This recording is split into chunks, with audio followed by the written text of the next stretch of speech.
to see some. Hi, Tony. How are you doing, Tony? It's been so long. I hope you're doing okay. I am, thanks. Yeah, good to see everybody. It's been way too long. And Charlene, you as well. Nice. Okay, we'll get started. I'll call this meeting to order. Good morning and welcome to our Electronic Economic Development Committee meeting on April 19th, 2022. Due to the COVID-19 pandemic, committee members are practicing physical distancing and participating electronically. I was going to be in council chambers, but I have a runny nose again, and I feel okay, but I just don't want to be passing germs around. So anyway, the land acknowledgement. I would like to acknowledge that the land on which we gather virtually today is the traditional territory of the Haudenosaunee, Anishinaabe, and Neutral people. We acknowledge the enduring presence of the Indigenous people with whom we share this land today, their achievements, their contributions to our community. I'm going to now call on the clerk to conduct the roll call, please. Councillor Jaworski. Okay. Go ahead, Erin. Oh, sorry. Councillor Jaworski. Here. Councillor Jowett. Here. Councillor Erb. Here. Councillor Kiefer. Here. Regional Chair Redmond. Councillor Harris. Councillor Galloway. Here. And we have regrets from Councillor Vobanovic and Councillor McGarry. Thank you. I'm going to look for any declarations of pecuniary interest under the Municipal Conflict of Interest Act and to scan the Zoom for any kind of gestures. Okay. Seeing none, we have some presentations before us today, and we will start with, sorry? Hello? Okay, so we'll start with Waterloo NC update, Tony Mantia. So Tony, please proceed. Looking forward to this. Yeah, thanks. Good morning, everyone. I'm going to spend a couple of minutes on kind of the hard metrics, an update for both Q1 and last year, and then hopefully we can have a conversation about what I think are some very important issues for the region at a key juncture. Now, am I able to share the screen, or are you folks doing that for me? Aaron? Whichever you prefer. Okay, I like to drive, so let me give it a shot. All right. Give me 1 second. Hopefully everybody can see that. I'm going to go into presentation mode. Give it a sec. There's usually a bit of a delay. Let's try that again. We can see it, Tony. There we go. Excellent.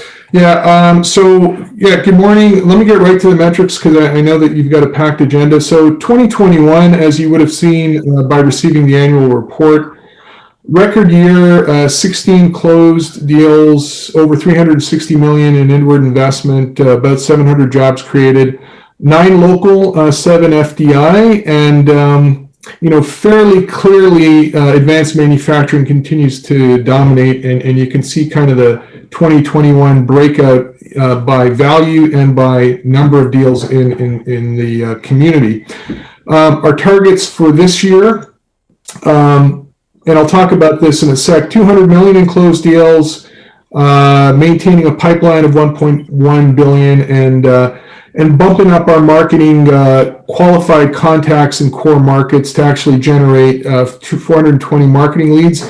These are leads that go in the funnel where we can define a project, a timeline, and a budget. Now, the first question that probably pops to mind, I'll try to get in front of it, is if you did 363 in 2021, why is the target only 200 million for this year? All of our, I'll talk about it in a sec, but basically it's based on the pipeline, which going into this year has a couple of large deals, but very little in terms of what I would call our expected deals to close. So it's going to be in some ways a make or break year, and we could very well fall quite short on account of a number of exogenous issues like the war in Ukraine and sort of economic conditions generally. But in terms of the first quarter, we closed 8.7 million, 2 deals, one in manufacturing and one in digital media, specifically Lincoln Electric and and Bosch. They both decided to expand. Those are both expansions in the city of Waterloo. You might remember Bosch was one of the very first digital media and ICT deals that we ever landed back in 2016. So we continue to get expansion in deal flow. Lincoln Electric is an Ohio-based manufacturer of specialty components for the aerospace and the automotive industry. So we continue to add to the pipeline, and we have started in-person meetings on the BizDev side, international companies, local companies, and the intermediaries. One thing I want to mention is that we landed late last year a company called EPAM Systems, and I'm going to spend a minute on it because it's probably the largest engineering consulting company that no one's ever heard of. They're traded on the New York Stock Exchange. The symbol is EPAM. They've got 54,000 employees, and late last year, they set up a consulting service delivery headquarters for Canada in downtown Kitchener. And so they've already hired 150 employees. Now, here's the thing. As part of the tragedy of the war in Ukraine, they reached out to us soon after the war began and said, hey, look, we have 14,000 employees based in Ukraine, and we would like to move. I can't get specific on the numbers, but we would like to move this core talent to safer markets, and we would like the region of Waterloo to be one of those markets. And so since literally days after the war began, the invasion began, we've been working with the federal government's dedicated service channel. And what typically happens, the committee will know, is that we land a deal, and then once the company sets up, we hand it off to our city or township partners. In this case, it's the city of Kitchener.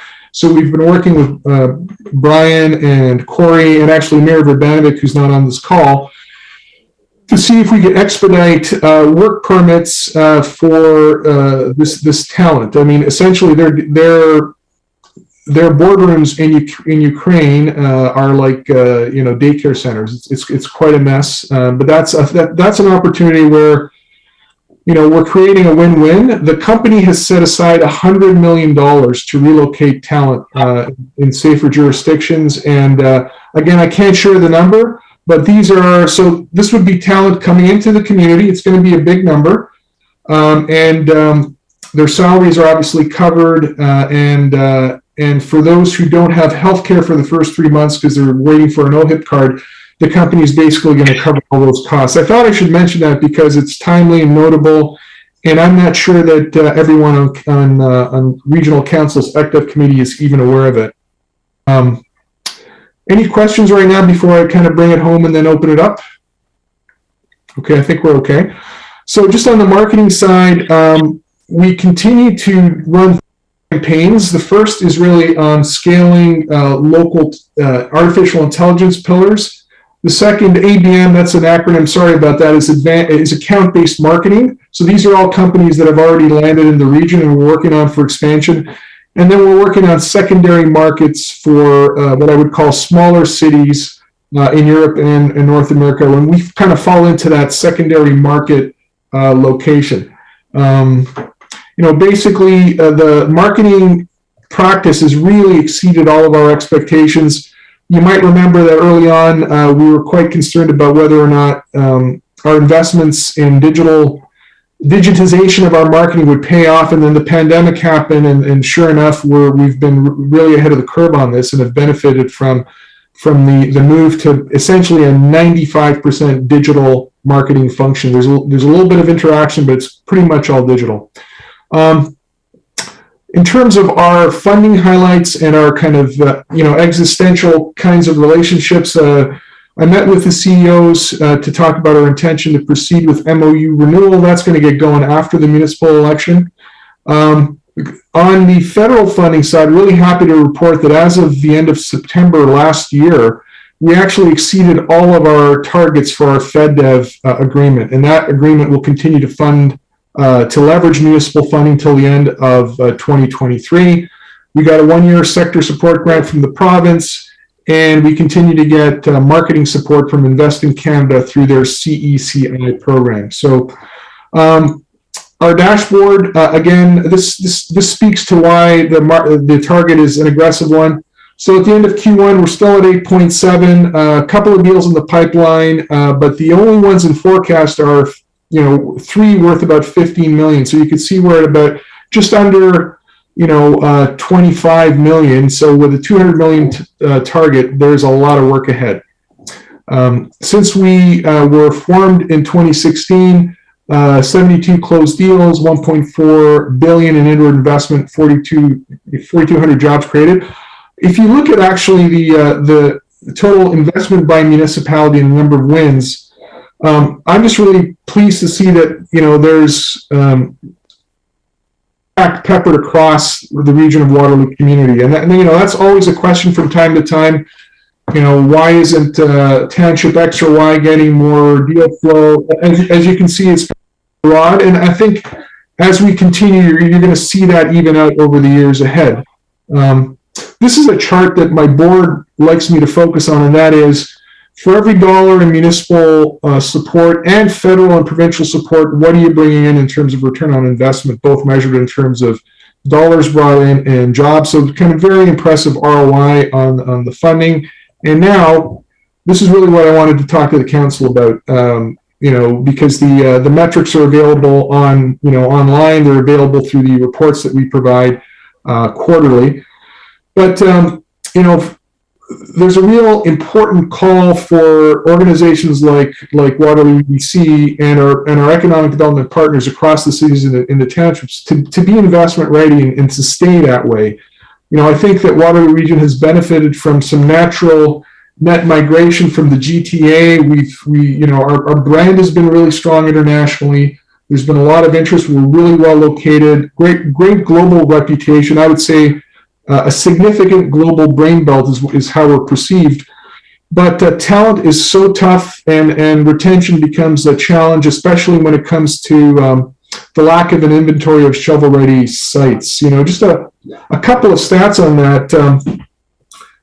We received 18 RFIs, requests for information, from either the province, Invest in Canada, investment intermediaries, which essentially eclipsed anything that's ever happened in the years before. I mean, we would get about 8 or 9. In 2021, we got 18, and most of them were for industrial zoned, lands of significant size, and more often than not, we actually didn't have anything that was shovel ready in the inventory. And I know there's lots of work being done on east side lands, and the regional official plan is being kind of finalized. But I would just point that as a challenge to us going forward. If we're ever in this community going to land what I would call a transformational elephant-sized deal, think about like an EV battery plant that has a Toyota branding on it. So that's the kind of challenge that we have. The good news is that there's tons of interest in the region. We've had some intermediaries, law firms, provincial reps, even when we say, well, we're not going to submit on this RFI because we don't have anything in time for when the company needs it, they come back and they said, well, how about in a year? Can we keep you on the list because we really want to be in Waterloo region? So I think that's a good problem to have, and it's a testimony to the quality of our industrial base and the quality of our brain power in the region and talent. Obviously, supply chain regionalization with trade exposed challenges. We saw that the impact of that during the blockade of the Ambassador Bridge and how the automotive sector was impacted. So that supply chain localization or regionalization is going to continue to be an issue for us, and that is going to focus the work we do when we try to work with companies. Obviously, support for local businesses. We need to continue to help existing anchors find places to expand in the region. There's lots of work going on that front, and that requires what I would characterize as a full court press of CD economic development officers working with the region, and that applies to the townships as well. Obviously, trade issues, and then everybody's talking about quality of life and cost of living. I won't hide the fact that when I went to Kitchener Council last fall, everything that came out in the Q&A was all about affordability, and And so we're keenly aware of that. And I see Mayor Jaworski has a question. I'm just going to do this and then I'll open it up. Really important for us is our strat plan refresh. Things like the impact of remote work, tight talent market, trade. It's going to coincide nicely with, our move to renew the MOU, which is going to, that expires at the end of 2023. And then we're all about using that base funding to get federal and provincial support going forward. And so there's lots of work on that front ahead. And just on that, I'd say that, in much the same way as nobody expected a pandemic in 2020, right? At least this council had a, pandemic, kind of plan that you dusted off and you looked at to give you guidance. That's, what's the expression? A plan, a plan is what happens, is only as good as, reality. And then, you can basically put it in the dustbin because reality happens. But that's essentially where we're at. And I am stop sharing so I can see your faces and get on with the questions. So let's start with Mayor Jaworski. Thank you. Through the chair, a plan is good until you get hit in the nose. Yeah, exactly. Yeah, or in the head. Yes. Yeah.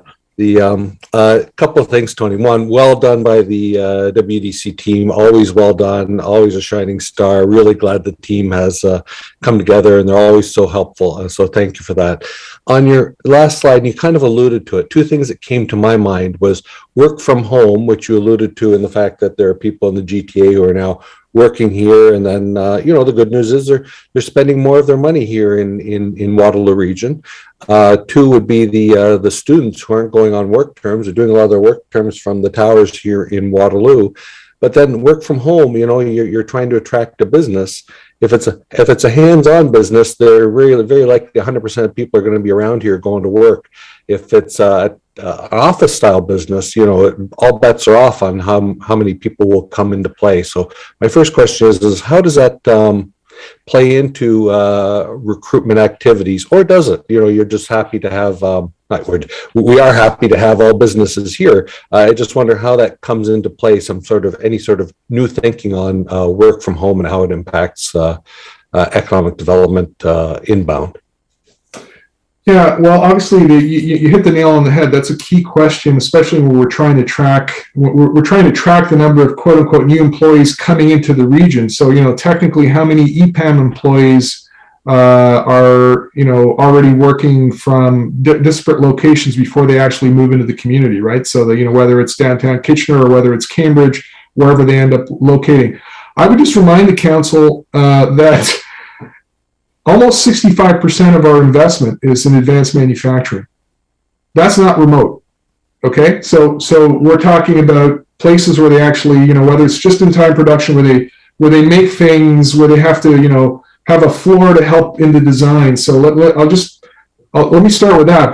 But certainly on the tech side, what we've seen is that right now hybrid is the closest thing to a standard that we can see. A good example would be Bosch on Phillip Street in Waterloo. They have space that can host up to 100 people. They've got about 65 there, and they've just announced that their artificial intelligence center of excellence for North America is going to be in the Phillip Street office, which I talked about. It's not a huge deal, but it's part of our $8 million. That's going to be kind of flex. People will be able to come in, or they will be able to work from home. And what the thing is, every community's got the same issue, and so when it's not a one-off Waterloo region issue, then I don't get too fussed about the impact. And that's because companies like Applyboard and Fair Wholesale are also, or even ATS in Cambridge, their remote hires could be anywhere around the world. So in that environment, you want to pitch the kind of the community brand and the corporate brand and the ecosystem when you are trying to land a new company or when you have to go to headquarters, right? So it essentially just means that there is a hope and I guess an expectation that we will be back in the office at some point. knowing full well that there are some companies that are going to be permanently remote. Like a good example would be Shopify for now, until it changes, right? And I say until it changes because I already talked to some of the senior folks at Shopify who are like, now we need to get back to the office. This is where, this is killing us. We don't like it. So that's going to filter up to Toby, and it's just, Mayor Jaworski, if I was able to kind of predict this, right, I would say that it would be prophecy, and the problem with that is the impossibility of proof. So we just want to be ready for anything. Thank you very much, Tony. And then just quick thoughts on some changes that we're seeing now. For example, in the agriculture industry, right? There's a lot of focus right now on agriculture and growing food, and a lot of things happening in that front. And then just with our rural urban fabric here, I just wonder if you have any thoughts on that. Do I have thoughts? Let's start with agriculture and agri-food and food supply, critically important. We are blessed by having a very important, very active agri-food and food processing industry, ranging from companies like Conestoga Meats in Woolwich to Frito-Lay in Cambridge, right? And just across the board, in the technologies that support food quality and the use of optical scanners like P&P Optica. So we've got the range of companies in the region on that front. And that, to me, that kind of speaks to supply chain localization with food is fundamentally important. And so wherever possible, if we can help local companies like Conestoga Meats or others or Frito-Lay expand in the region, if we can help companies that service and support those like a Trimac, we can help them expand and stay in the region, really important for us. And in fact, I mentioned those two companies because they have active expansion considerations underway, and they're in our pipeline. So we're working on those. Yeah, absolutely. Thank you, Tony, and thank you, Chair Jowett. No worries. Tom, go ahead. Thank you, Madam Chair, and thanks, Tony. Good to see you. Thanks for the presentation. A couple of questions on that engineering company that you highlighted earlier. Are they like a mechanical, electrical, civil engineering type company, or is that the consulting engineering, or is it something different than that? It's consulting engineering, and it's what I would characterize as design thinking and for engineering specs for IT. So basically, they help in product design, but they also are engineers that are deployed for companies. They're very tight about who their customers are, but they will design systems for companies that you and I would know, like they're just kind of brand names. And so they quietly work in the background, solving problems for large companies. And yeah, if you ever get a sec, just check them out on the New York Stock Exchange. A very significant company. Yeah, so they're not going to be designing Weaver Street for us or bridges. Yeah, not that kind of engineer. No. Okay. The other question I had about them in regards to the Ukrainian impact, is this something they're thinking of doing, like relocating their talent on a temporary basis, or is that likely to become just so that they are safe and productive, or is it something that they will then repatriate them at some appropriate time? No, it's a permanent relocation to Waterloo region. In terms of temporary repatriation, that's happening in places like Poland, Hungary. That's where a number of their temporary employees have been kind of moved to. But the company decided it was always the plan to strengthen their North American hubs.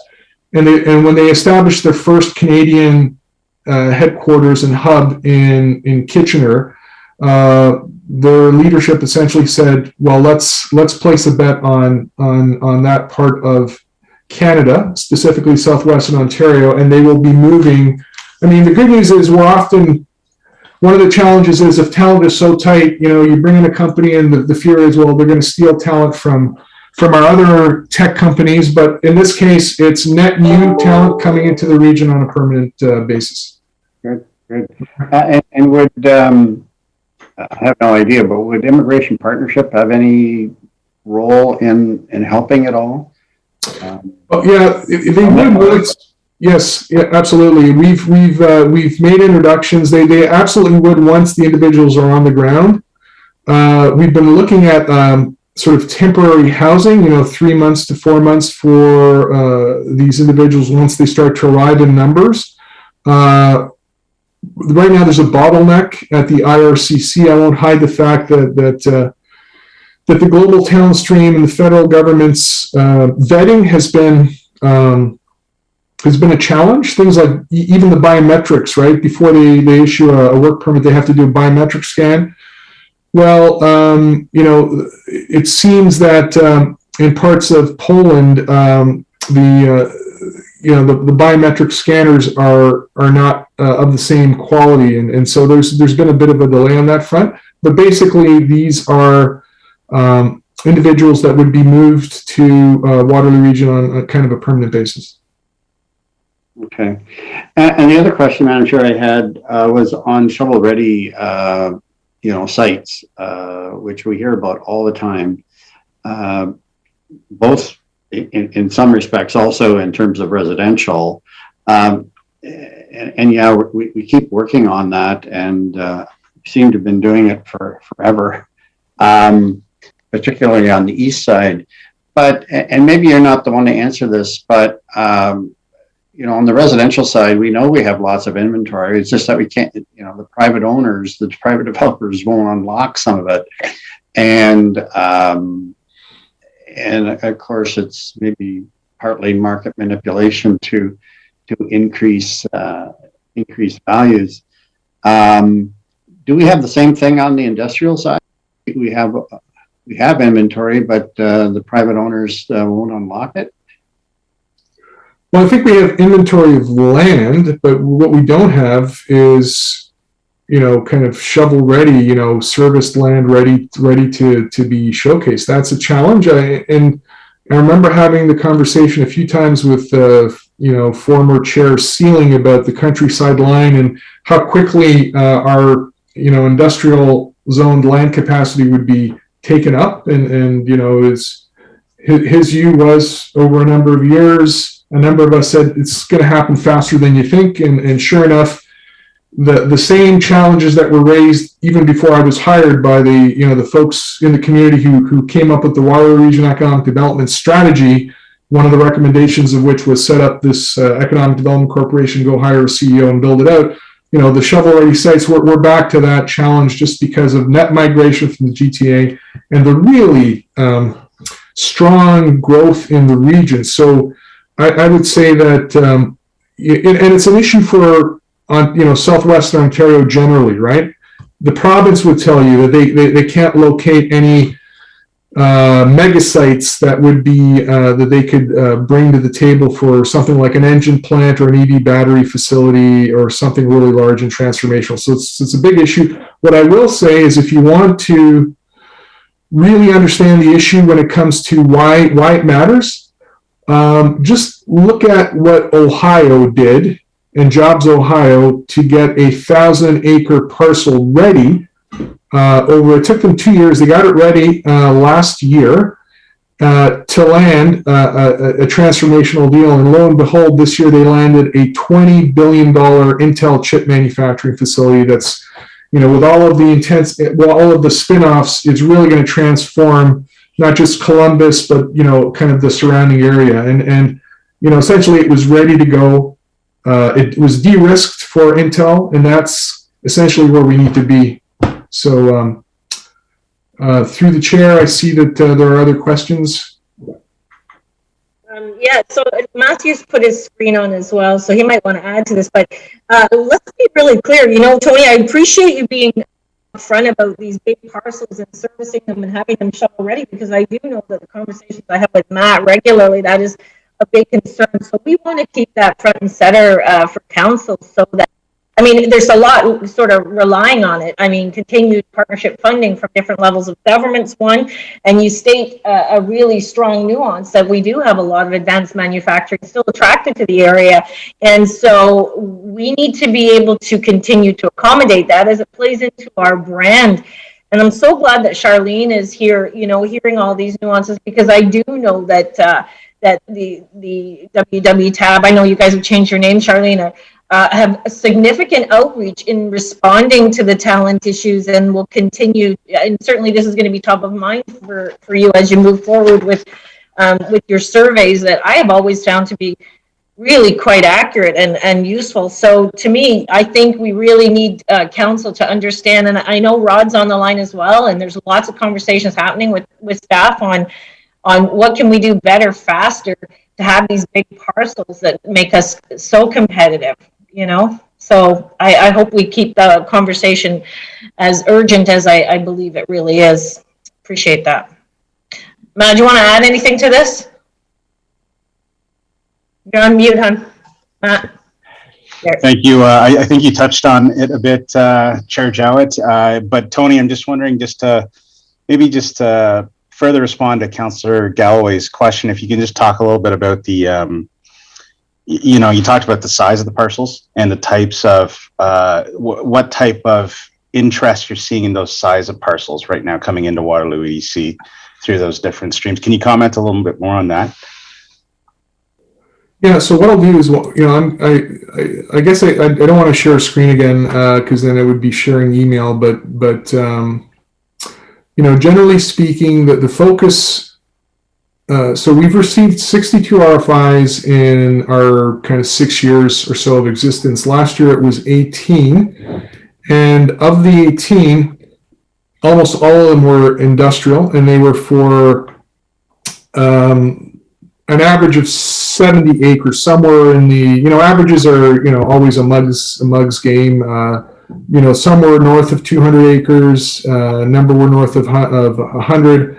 The bottom line was the timing. And so, again, mostly but in the case of how many were advanced manufacturing, of the 18, and they were in heavy manufacturing, food processing, automotive, and aerospace. And on the office side, commercial, it was clean tech, health and life sciences, and ICT and digital media. So that's kind of, those are the stats. But 18 RFIs, I think it's important for the council to understand, and Matthew, you can attest to this, that essentially means that if you're actually going to make a play for it, you have to respond to an official ask. And usually you're talking about scores of Excel spreadsheets, a lot of detailed information that speak to the specs, size requirements, wastewater requirements, some, can you get into aseptic manufacturing? And so there are a lot of work basically to put together and respond to be in the game. And we're always really, really strong on what I would call the talent or people side. And in terms of the ecosystem and supply chain, kind of always off the charts. Where we have fallen short is in actually having sites that could be serviced in time, right? And in a couple of cases, the timeline was so tight that we just said, well, we're not going to, we can't reply to this. And we've been encouraged, no, please do it anyway, because we love Waterloo region. We want to have that in the mix. So, Matthew, does that speak to what you were asking, or is there something I'm missing here? Was that good? Okay.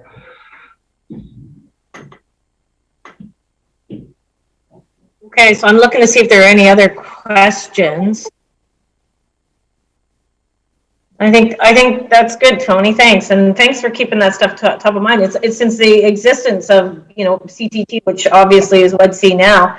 Those parcel-ready lands are critical. I mean, we really do have to look at the auxiliary infrastructure that sells the shovel-ready part of it, and I think everybody knows that. I just think that's part of the dilemma that we face. And I mean, Matt Chandy gave up Christmas to sort of pull a lot of stuff together for an organization requiring significant infrastructure that we're not sure we can even accommodate. So we really do have to have that top of mind. So I appreciate it. That being said, okay, Charlene, we're looking forward to hearing from you and how you're going to solve our old age problem of the talent pool. It continues to be a dilemma for us. Good morning, everyone. Thank you for having me. I really do appreciate it, Madam Chair and councillors. I'm going to kind of build on some of the stuff Tony was talking about a little bit. So just bear with me here. My apologies. So I'm on rural internet as well, so I may have a little bit of a lag. So my apologies for that as well. We do something every year called the Employer One Survey. And this year was very, very interesting because we've added some new components to it. Kind of go over at the employer demographics. And this is just Waterloo region. It's not our whole board area. So we had about 291 businesses took part this year. That's about 1.7% of all businesses with employees locally. About most of it being urban, manufacturing, construction, and professional, scientific, and technical services dominating, especially manufacturing. That's always happened in the past. Waterloo does have a big manufacturing contingent, so we're never surprised that they dominate. And 62% had fewer than 49 employees. So it's very small business dominated, the responses that we're going to roll into. So from there, what does hiring look like in 2021? So we had 260 businesses report that they hired over 6,000 people. Over half of that 6,000 were full-time permanent. So that just helps us reaffirm that most employers are looking for that full-time permanent employee who's going to be there the whole time.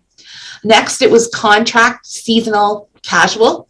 So that makes some sense given our dominant industries. And then we had about 700 who were part-time permanent. So when it comes to the types of roles the industries did, full-time permanent is dominated by manufacturing, construction, transportation, and warehousing. Those industries are in person, a lot of skills going on there, a lot of goods building and transferal, tend to be better paid than your average job, and they are male dominated. So if we're starting to think about, who's getting those from full-time permanent positions, that's kind of the group.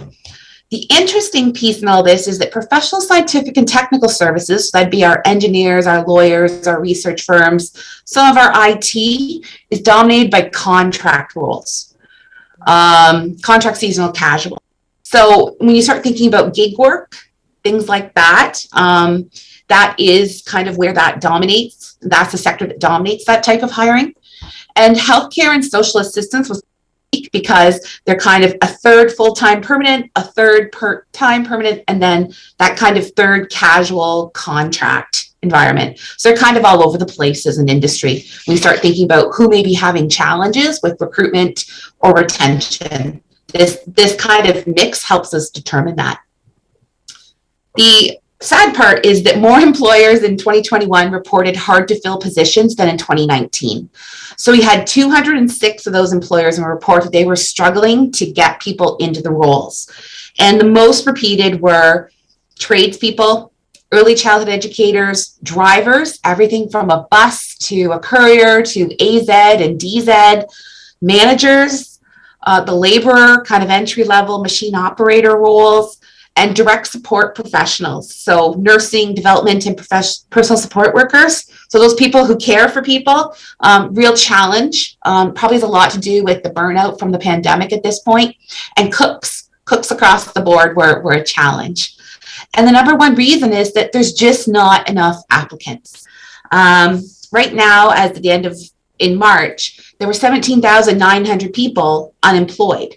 So not everyone's going to be a fit for every job. Especially when you start looking at that, you see some of the skills involved, like everything from a license through to college applications and possible on-the-job learning. And that's reflected in the next three responses, that the applicants lack work experience, qualification, and technical skills. So we can start to see how one feeds into the other and why, we're not seeing enough applicants, but when we do see applicants, they're not a match for the jobs that are out there. So that famous line from a few years ago of people without jobs and jobs without people, that's kind of demonstrated in this slide. So what are employers doing about it? Honestly, these top 5 reasons have not shifted from 2019. So despite the fact we went through a pandemic, there was major shifts in the workforce, employers and HR people are not shifting how they recruit. So this may be part of why they're having problems. They're waiting for people to apply to them. They're waiting for people to come to their internet site. They're using other people. They're not shifting as much as they could be and rethinking how to get in touch with people who may be interested in opportunities. Across the board, actually, our whole board area, social media was number 3. It didn't even make the top 5 in Waterloo region. So while some employers outside the region are starting to think about social media as a recruitment tool, we find that Waterloo employers are not using that opportunity, which is interesting because, we think of ourselves as an advanced technological community, and employers aren't accessing all of those tools. Top 5 competencies, there's very little shift there. The only difference is willingness to learn dropped to number 6 and communication moved up to number 2. That probably might have something to do with the work from home component. Communication is so much more needed now. You got to have great communication. You got to have those skills because you're not in office with someone if they look really confused. So that might be part of that. Of course, the other half of all of this is, so what did the separations look like? 225 companies reported 5,000 separations. Now, just to take you back, I just told you that 6,000 people were hired. So there's only a 1,000 difference between the hires and the separations among those 200 and some odd companies. This is a lot of labor market churn, a lot of moving and shifting parts in the past year. So if we're thinking about employers and what they need from us, or we're thinking about what the workforce needs from us, we can see that there is a shift in the activities. Most of them, of course, were still quits. People were leaving. And then it's layoffs. And layoffs make some sense. I've heard from manufacturing, Tony kind of brought it up, the supply chain issue has closed sometimes. Employers, have to shut down a line. We've also seen it in accommodation and food services the past year. They closed, they had to cut back their staff, then they had to rehire staff. So a lot of shifting's been happening in the past year, and it's kind of reflected. The other piece is that 254 were retirements. I want you to kind of keep that in mind as we move forward about that retirement piece, because I have a few more comments to make on it down the road. Professional, scientific, and technical, we're going to watch. They had 1,500 hires and 937 separations. I told you contracts dominate the sector. This is that gig work at play, which, creates flexibility for people. Maybe that's what they want, but that also means we have a workforce in that sector that's not as stable as other workforces. They could be facing challenges. What if it takes 3 months to get the next contract? What if it takes, so this is a challenge when we're thinking about here locally and what they may or may not be looking for. So great sector, great pay, but you may end up in a period where you don't have a job. So what are employers doing to retain their people? 181 employers reported they're having retention challenges. It's much bigger than 2019. But we asked employers this year, why? Why do you think you're having them? And the number one reason is that they do pay less than others in the industry or those with similar roles. So they're facing that pay crunch that's going to be a factor. 45 say they don't have any positions that people can move into. So the question becomes, do we have flatter organizations across Waterloo region? Are employers not considering cross-functionality training? Those are big questions. The next one is just straight up operations, shift work that always comes into play. And then 30 report that employees do not understand the position. And so this creates really interesting perspective because it's the employee doesn't understand or the employer hasn't described the position appropriately. Again, this comes back to workforce has really, really shifted. Our employers playing catch up. And there's a little bit of that happening here. You can kind of see it through between the lines.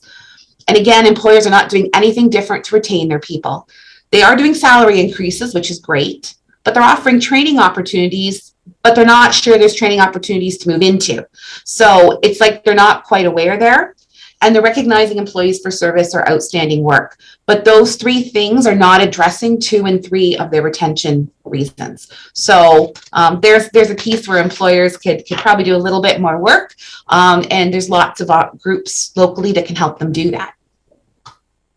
So what does 2022 look like? So 231 employers plan to hire in 2022.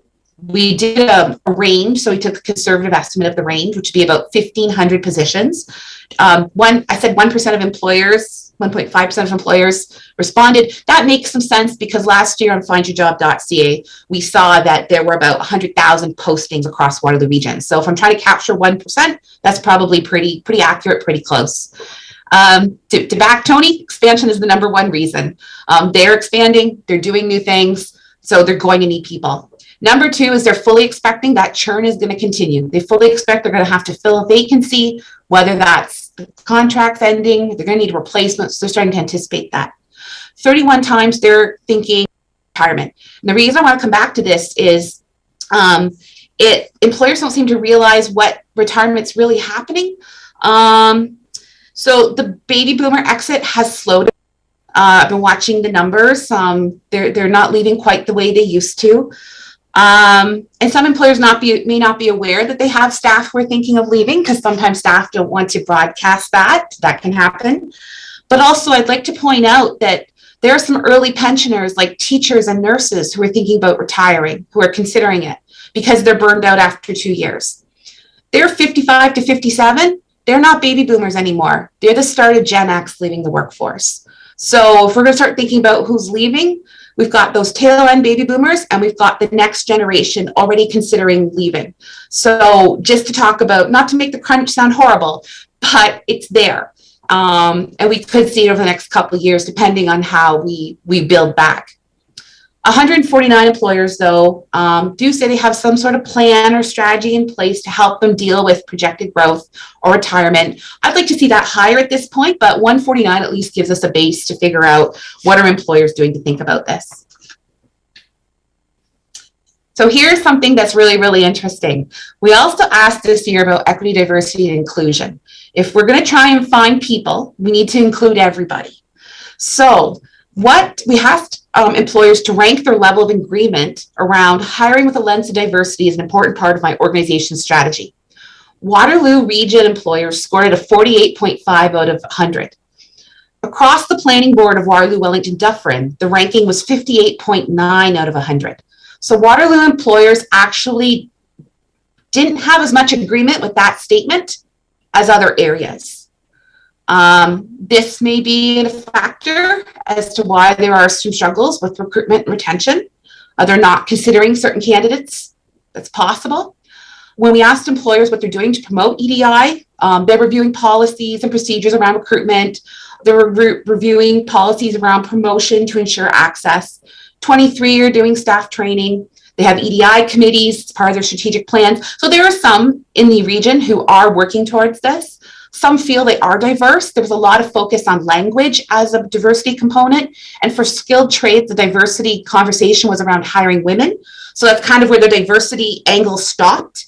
And 38 said they hire based on skill, ability, and best fit. Everyone gets equal opportunity. It's not part of their systems, and they believe that diversity will come naturally, which it can, but in all honesty, statistics show that supervisors are the reason why people leave.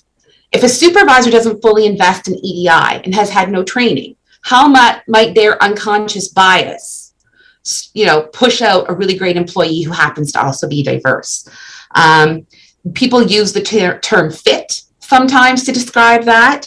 They might question abilities because somebody comes from somewhere different. So there's a lot here where employers are equating skills, are not equating skills with diversity. They're saying, we'll hire everyone, but then they don't have a way to do it to make sure that they really can and do have the tools to hire everyone. So it's what you believe versus what's actually in place. So there is some work around this one. We're actually going to reach out to the Immigration Partnership, talk about this, and a few other organizations to kind of, how do we boost that number up to the 58? How do we get them thinking a little bit differently on EDI? And I just want to talk about some work trends around a few different areas. So flexible work. So most of our employers who responded have not really increased their flexible work arrangements, which makes some sense. Manufacturing, construction, transportation, warehousing, not really, work from home, flexible arrangement type gigs. So that's one aspect there. But we do see that more employers are offering flexible work hours to promote work-life balance. So they're trying to figure out, how do we get around the shift question? How do we get around that to do something for our employees and ensure they have that work-life balance?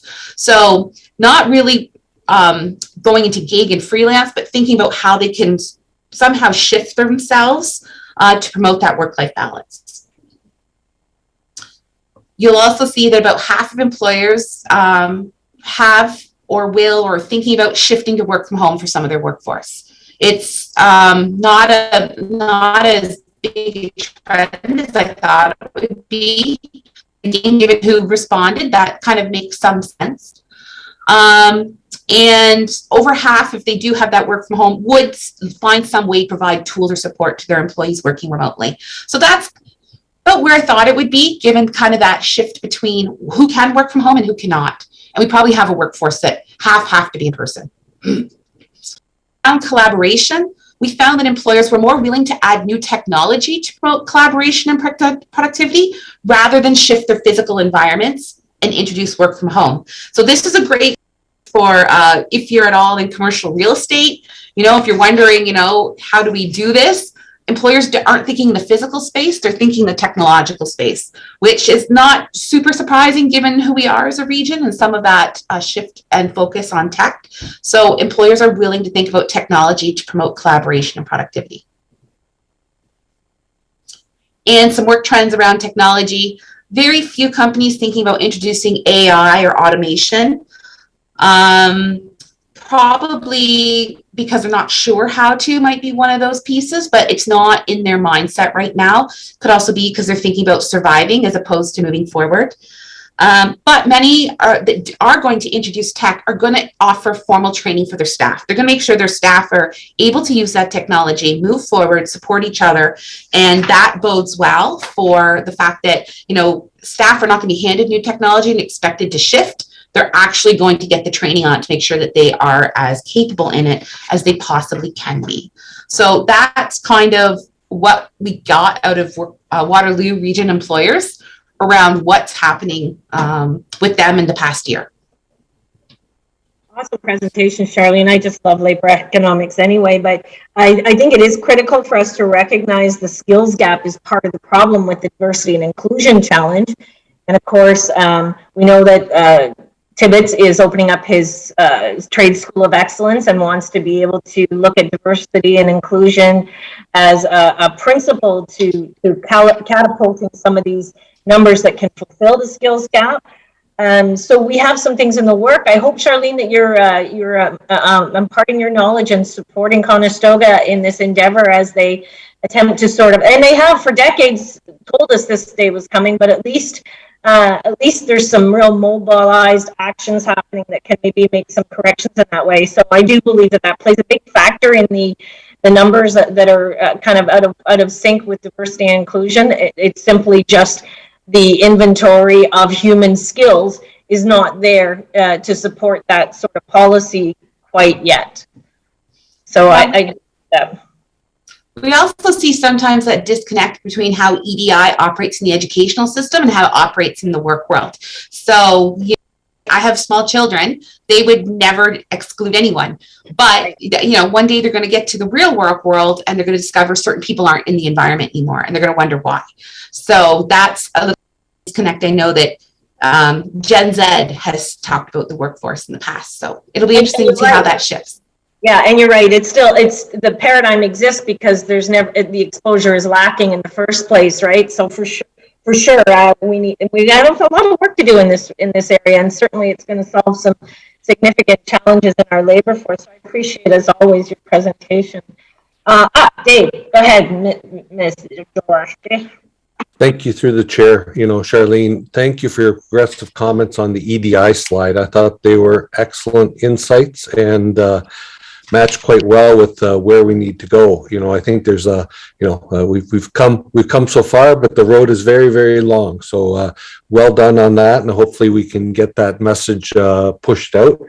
I'm actually going to use this recording as an opportunity, the YouTube recording as an opportunity to bring people's attention to your presentation. I'm hoping through the clerk's office so we can get both Tony and Charlene's presentation on our normal drive just for future study. Not all counselors are here, and I think they were excellent. Just what the AI fraction of the graph there. I guess in one sense it surprised me, but I guess in one sense your interpretation is right. We're in survival mode now. AI and automation, maybe 2023. But just is there anything in your efforts that gives you insight into how we could increase that? Because as you have said, there's some jobs that certainly automation is probably the key for them. There's other jobs for humans to do in the organizations. I think with some employers, especially maybe outside manufacturing, they're just not sure how to do it. Like there's always those pieces, right? I took a finance, I'll talk about myself. I took a finance course and you could automate expense reports and that takes it off your staff's desk. And I'm like, what? I could do that? And so those sorts of pieces where the paper doesn't have to happen, right? And I think that's it, is some businesses aren't sure how to do that automation or how to use that artificial intelligence just yet. It still feels a little on the new side. The manufacturing industry with their, I don't know what number we're on now, Industry 4.0, 5.0, those sorts of conversations happen at that table. And I think in other industries, it doesn't happen the same way, how there could be some of those pieces that move and if you could automate a piece of a nurse supervisor's job, how would that shift how she could interact with her nurses and her, registered practical nurses? So those are the sorts of things I don't think are being thought through. And people just aren't sure how to enter the space. And it can be a very scary space to enter as an employer, especially when you've been through so much change, are you willing to do that change again? So I think it's just something we kind of have to handhold them along as we go. Yeah, thank you very much, Charlene. Certainly a lot of good food for thought in those statistics that you had there. Thank you very much. Dave, Councillor. Thanks, Chair, and thanks, Charlene, for this update information. Very, very helpful. And I don't think you track this information, but I'm just curious, does the issue of students looking for summer employment, co-op, all of that have any kind of an impact on what you're looking at? We didn't really ask about students this year, Councillor, because we tended to find that the Chamber was engaging in that space so much with work integrated learning opportunities. And if there were some of those pieces like co-ops that paid, those are probably sitting under the contract numbers. So it could be some of the contract numbers there incorporate those students, but not all of them. So it doesn't quite engage on that student number. Okay, yeah, that's what I suspected. Thank you. Thanks, Councillor Erb. Just looking to see if there are any other questions. I can't tell you, I just find these so comprehensive and you're, drawing some really good conclusions and highlights for us. And I can't wait till you bring this to all council, because I do think that, this is our way through the next troubling time post-COVID. So that being said, I think we'll move down the agenda here. We have no reports other than clerk's going to make sure that we get the reports from Tony and Charlene. Aaron, is that okay? Can you make sure that happens as per Mayor Jaworski's request? Yes, they've just been put into the electronic packages. Okay, much. Okay, I'm seeing no information or correspondence. Is there any other business for discussion? Okay, see, next meeting will be May 17th, and I'm looking for a motion to adjourn, please, colleagues. Councillor Galloway, seconded by Councillor Kiefer. All of those in favor? And so carried. Have a wonderful day. It's Christmas again. Bye, everyone.